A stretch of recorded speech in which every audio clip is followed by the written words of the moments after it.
Untuk teman-teman yang ingin mempromosikan bisnisnya atau mendukung YouTube ini, bisa menghubungi nomor gua yang ada di kolom deskripsi. Teman-teman yang sedang kalian saksikan saat ini adalah Cerewetin Karir. Apa kabar teman-teman semua? Semoga dalam keadaan sehat.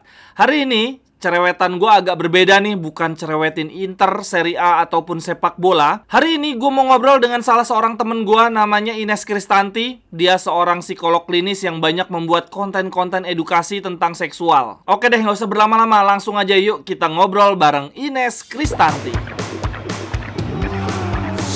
Cerewetan ceking kita, nyerewetin apa aja. Halo Ines, apa kabar? Baik nggak? Apa kabar lo? Gue luar biasa baik dan luar biasa senang, dan gue luar biasa nggak enak juga, mohon maaf ya. Gue ngechat lo dan di sore harinya gue menemukan fakta bahwa lo merit. Selamat ya Ines ya. Thank Tapi, you, thank you. tapi gue tahu dari Instagram doang ya bahwa lo tinggal di luar negeri. Itu karena lo merit terus lo Mm-mm. pindah. Karena gue taunya kayaknya lo studi atau apa. Gue lihat lo ada di Twitter sih, lebih sering lihat cuitan lo di Hmm. Instagram. Jadi gimana Mm-mm. sih Nes lo keluar negerinya?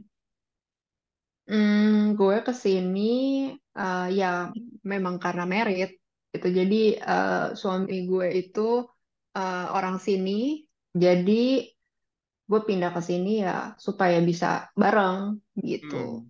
Bukan karena sekolah ya? Mm-mm. Gue pikir lo sekolah lagi, enggak ya? Enggak, tapi banyak orang yang mikirnya kayak gitu. Oh, Karena iya. kayak buat orang-orang lebih mungkin Ines sekolah lagi sih daripada Ines merit. Mungkin menurut orang kayak Iya, gitu iya, ya. iya, betul juga sih. Betul, betul, betul. Oh, Jadi, tapi lo heeh. nggak warga negara sini atau gimana sih? Oh, ya masih warga negara Indonesia. Hmm. Karena kan nggak semudah itu juga ya. Maksudnya Hmm. kayak ganti kewarganegaraan dan gue juga nggak tahu apa yang akan gue lakukan terkait itu. Tapi yang jelas sekarang itu ya juga nggak memungkinkan gitu juga untuk langsung ganti warga negara. Mm-mm.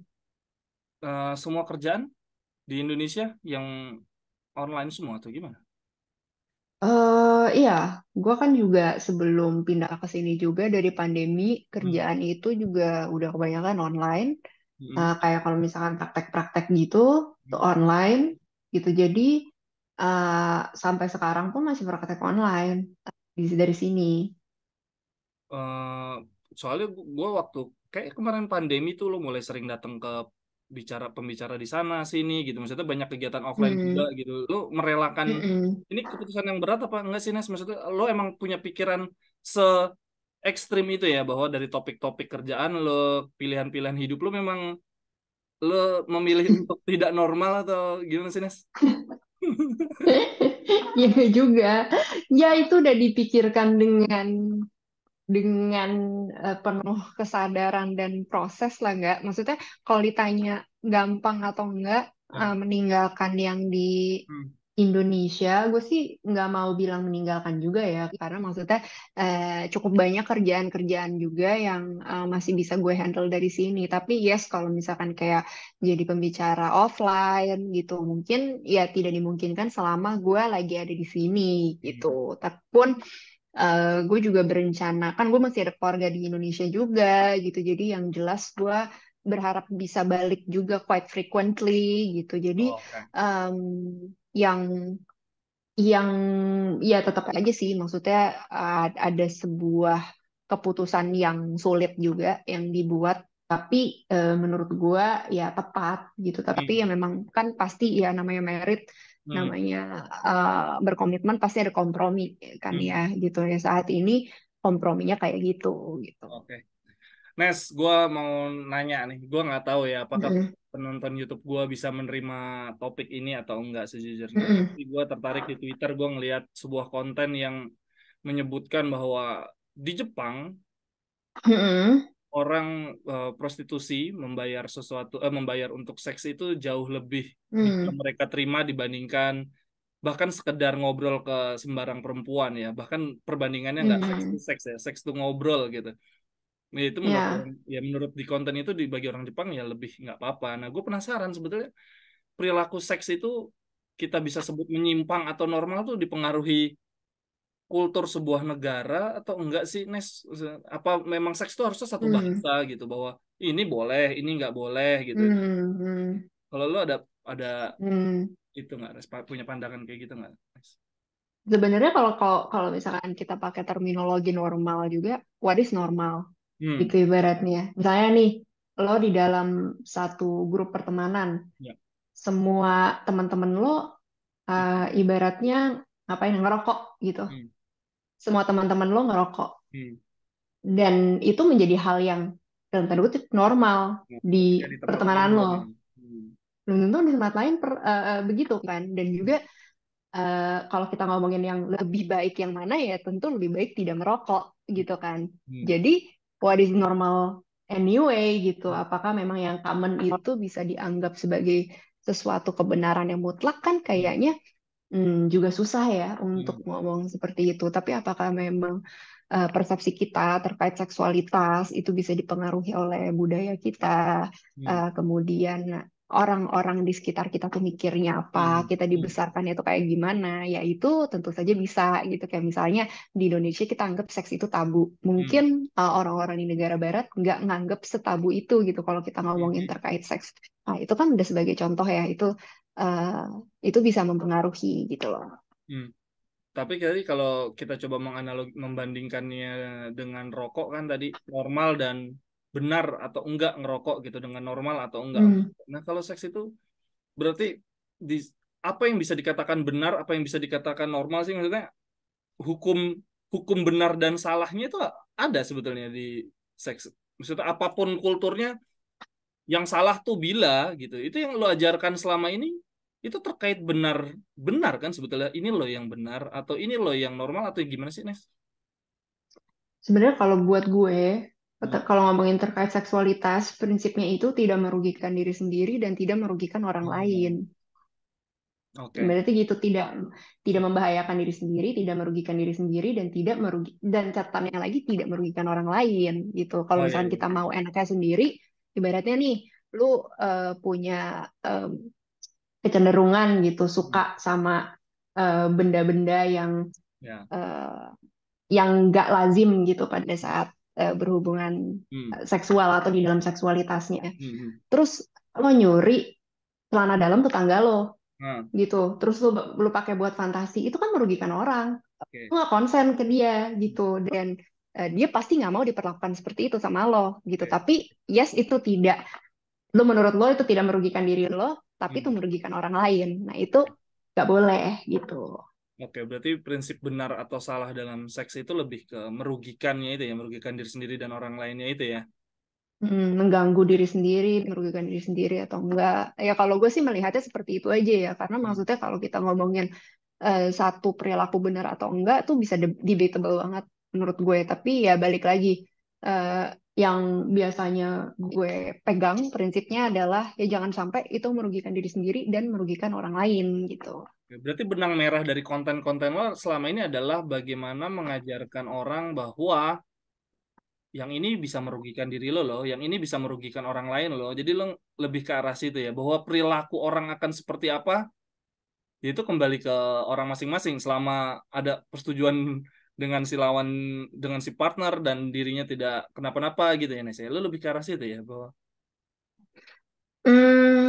Balik lagi kan seks itu kan perilaku seksual, seksualitas itu kan bervariasi dan gue nggak suka juga ngejudge orang gitu. hmm, Maksudnya siapa gue buat ngejudge juga gitu. hmm, Kayak kalau misalkan lo nggak merugikan orang lain dan lo nggak merugikan diri lo sendiri gitu. Nah jadi di situ yang gue anggap penting gitu. Tapi tentunya gue sangat respect juga kalau misalkan orang-orang lain punya penilaian yang berbeda sama gue. Kan setiap hmm, orang pasti punya nilai-nilai pribadinya dia sendiri gitu. Dan hmm. ya gue nggak akan menyanggah atau menyalahkan itu dan gue nggak mau menggurui juga Oke. gitu.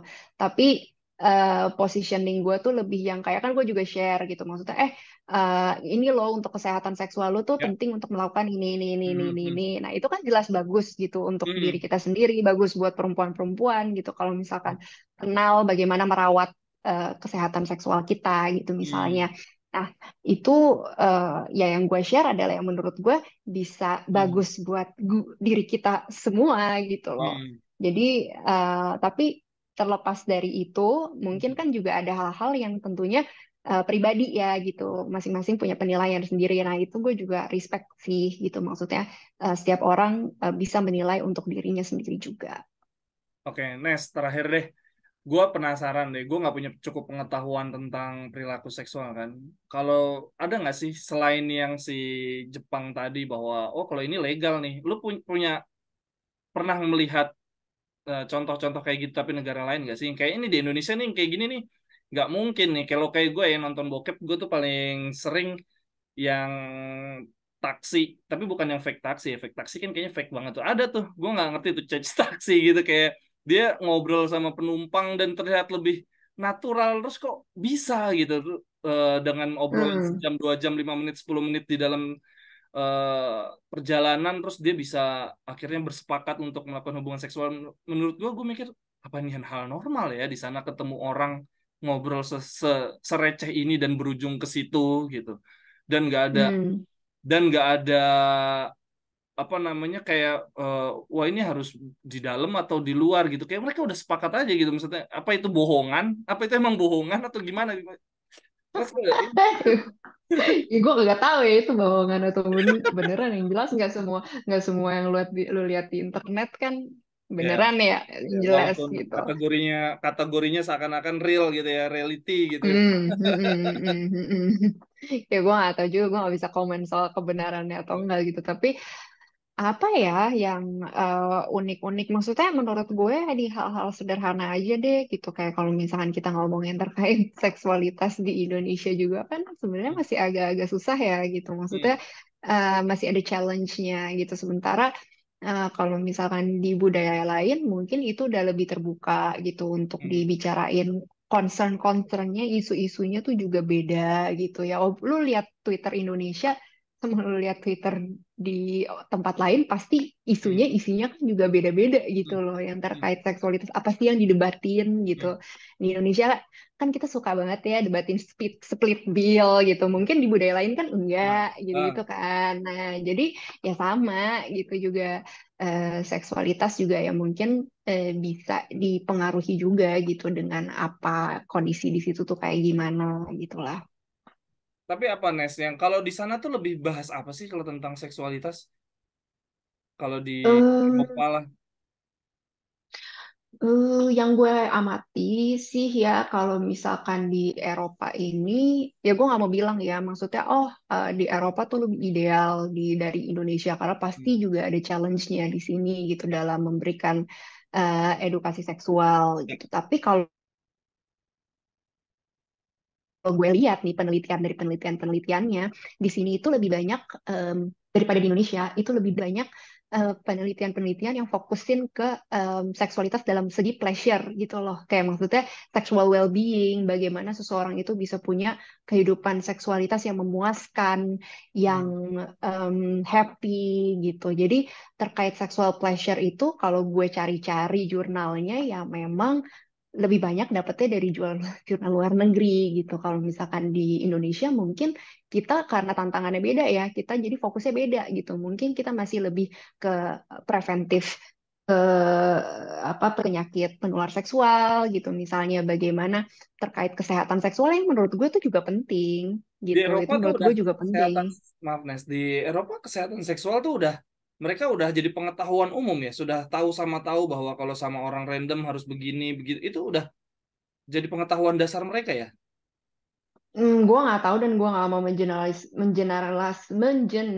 mengeneralisir juga gitu ya untuk itu yang gue tahu ya tantangannya juga tetap ada kok gitu Hmm. untuk terkait kesehatan seksualnya juga gitu maksudnya Hmm. bukan yang di sini tuh benar-benar yang kayak oh happy rainbow yang kayak gitu-gitu nggak ada tantangannya tuh enggak gitu maksudnya setahu gue ya pasti masih ada challenge-nya tapi yang gue lihat di sini udah bisa lebih bergerak juga penelitiannya ke arah sana gitu ke pleasure gitu. Nah, misalnya kalau kalau di Indonesia kita mau bikin penelitian terkait itu kan dianggapnya oh masih banyak kok yang lebih urgent daripada Ya. lu enak apa enggak gitu pada saat berhubungan gitu. Ah. Jadi tetap ada urgensi yang lebih besar dianggapnya seperti itu gitu loh.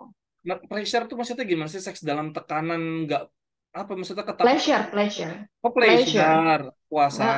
Belajar kepuasan gitu, gimana caranya lo bisa puas gitu sama pasangan lo Ini yang di segala Eropa macam. ya, Kalau pleasure. Tentang pleasure. yang gue lihat itu jumlah penelitiannya di sini dibandingkan Indonesia itu ya di sini lebih ada gitu jurnal-jurnal, artikel-artikel terkait bagaimana kita juga bisa dapat eh, bisa punya pleasurable sex, kemudian juga sexual well-being kita juga lebih baik bagaimana caranya gitu. Nah, kalau misalkan di Indonesia kan kayak challenge-nya mungkin eh, lebih ada challenge lain gitu yang dianggap lebih prioritas gitu. Nah, jadi Oke, oke, oke. mungkin itu aja gitu. Maksudnya dua-duanya penting. Menurut gue sexual well-being itu penting, sexual health itu juga penting. Di sini juga bukan yang orang nggak neliti terkait sexual Hmm, health lagi banyak gitu hmm, masih diteliti. Tapi ketika di Indonesia mungkin ngomongin terkait sexual pleasure itu lebih ada challenge-nya karena masih ada hal-hal yang lebih prioritas daripada itu gitu oke, loh oke. gue ngeliatnya. Oke, Mm. maaf, maaf. Gue agak jadi penasaran. Jadi jauh, jauh sebelum kita ngomong tentang kepuasan ya, bagaimana kita bisa puas, Ya. nggak cuma sekedar Mm-mm. melayani gitu kan, maksudnya bahwa kita ternyata seks itu Mm-mm. juga gue harus puas gitu, apalagi perempuan gitu kan, yang selama ini. Mm-mm. Mm. Nah, kalau di Indonesia, jauh sebelum ngomongin itu, harus ngomongin apa dulu nih sebelumnya nih, yang menurut lo tadi lebih urgent. Nggak usah jauh-jauh ngomong pleasure deh, Eh, gitu. Apa?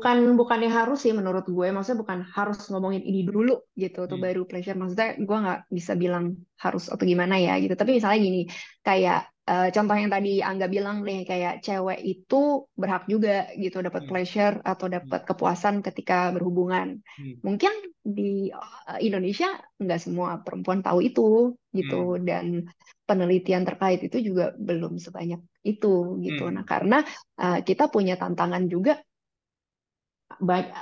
ada hal-hal lain gitu yang mungkin jadinya diprioritaskan, kayak misalkan kesehatan seksual aja hmm, mungkin kita masih banyak challenge-nya hmm, gitu. Kemudian bagaimana menekan angka penularan infeksi menular seksual gitu misalnya.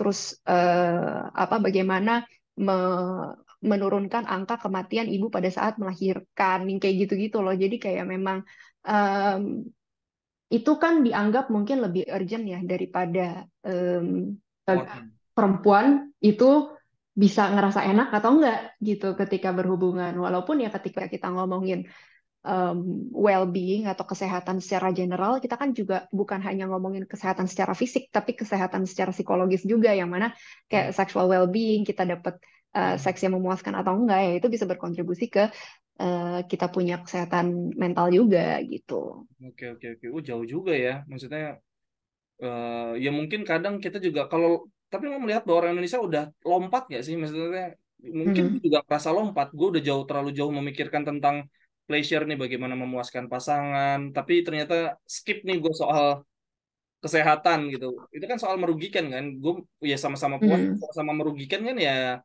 nggak gitu juga Ya. gitu kan. Tapi lo ngeliat Mhm. orang Indonesia skip nggak sih? Maksudnya terlalu lompat.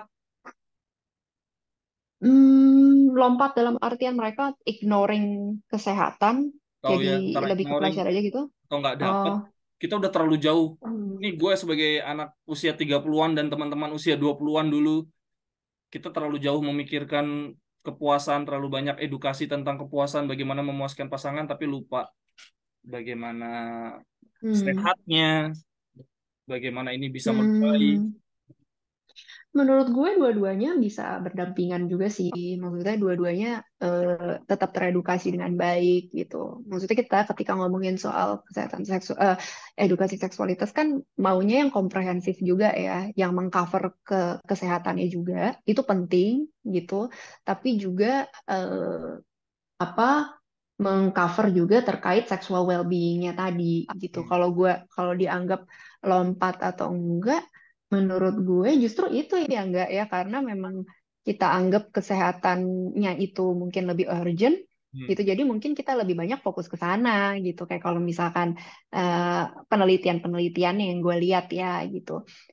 Tapi menurut gue sih sebenarnya bisa aja berjalan berdampingan sebenarnya edukasi terkait itu. Jadi ibaratnya kita juga care sama kesehatan fisik, tapi kita juga care ke kesehatan well-being atau mentalnya juga. Oke deh Nes, terima kasih banyak. Sudah hampir 30 menit, gue nggak mau ganggu waktu lo lama-lama. Satu lagi Nes, lu pindah ke Mm-mm. luar negeri, terus lu bikin konten selama ini, lu ada pasukan nggak sih? Atau pasukan yang bikin konten lu ngerekamin, ngedit, pindah juga atau semua lu bisa handle sendiri sih Nes? Penasaran gue. Enggak sih, gue handle sendiri aja kalau misalkan konten-konten gitu. Jadi gak ada pasukan yang gue Hmm. bawa ke sini juga, cuma gue aja yang Hmm. yang gue bawa ke sini. Dan ya thank you banget ya udah apa mau cover terkait kehidupan gue di sini tuh kayak gimana. Em, ya gue happy sih gitu dengan apa yang sekarang gue jalani.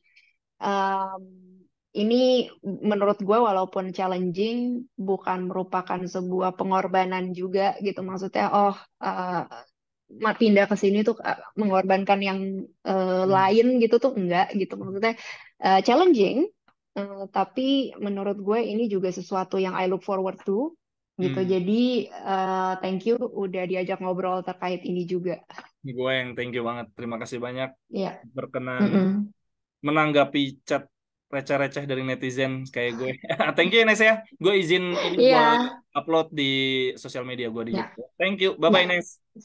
Bye bye. Take care. Waduh, gokil, seru banget. Terima kasih banyak Ines atas kesempatannya. Jadi teman-teman, di konten YouTube gua bukan cuma cerewetin hal-hal berbau sepak bola ya, berbau Inter. Gua udah bikin tuh beberapa episode cerewetin karir. Gua ngobrol dengan teman-teman gua, orang-orang terdekat gua dari berbagai macam latar belakang karir. Gue ingin mendengarkan ide-ide mereka, perspektif-perspektif mereka. Nah, untuk teman-teman di sini yang mendengarkan YouTube gua dan punya latar belakang pekerjaan yang menarik ya, yang unik, yang bisa dibagikan pengalamannya kepada banyak orang, silakan hubungi gue. Nanti kita bisa ngobrol lewat YouTube. Kita bagikan pengalaman-pengalaman berdasarkan pekerjaan masing-masing, lalu gue akan upload di YouTube. Sekian dulu untuk cerewetin karir hari ini teman-teman. Silakan tuliskan pendapat teman-teman di kolom komentar. Sampai ketemu di cerewetan-cerewetan berikutnya. Bye-bye, thank you.